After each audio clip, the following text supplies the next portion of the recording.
Hello, this is the Global News Podcast from the BBC World Service, with reports and analysis from across the world. The latest news 7 days a week.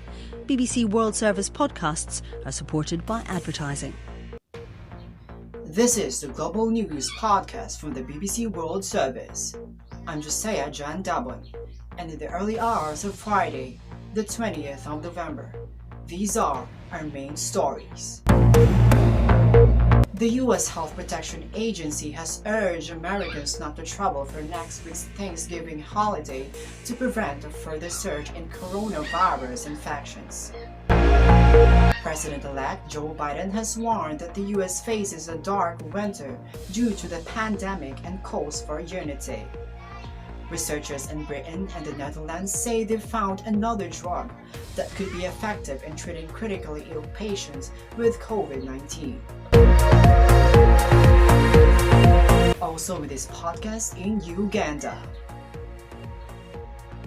At least 16 people now confirmed dead in clashes with police over the arrest of opposition leader Bobi Wine. And Britain decides to spend more on defense, with foreign aid apparently taking a hit. Stay at home, don't travel, and keep celebrations small.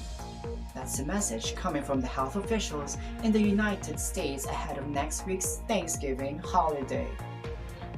Officials from the Centers for Disease Control and Prevention say they were alarmed at the speed at which intensive care beds were filling up.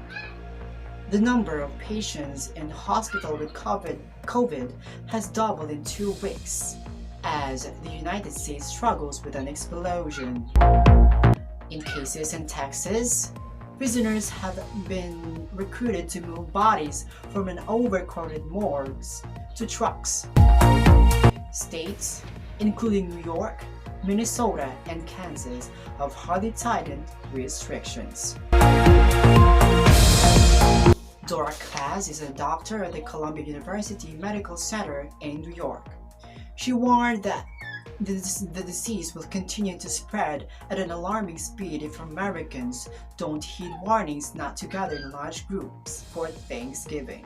We've seen a spike in cases after every American holiday since this pandemic started, from Memorial Day to Labor Day, and we expect to see something like this from Thanksgiving. Remember that it's about a month after Thanksgiving to Christmas, which is exactly the time frame that we see a surge in cases after the exposure. So yes, unfortunately, the surge that we will see after Thanksgiving will coincide exactly with New Year's and Christmas, but it will not coincide with the new leadership we're going to see in America, which we're desperately waiting for. Gathering with family members for Thanksgiving is an American tradition, and for many, the latest warning would have a big impact on their holiday plans, as our Washington correspondent Ali Makboul told me. Well, it was a very blunt message indeed, telling people not to travel and not to celebrate Thanksgiving outside their households. It's not a ban on travel, of course. It's a strong recommendation, though.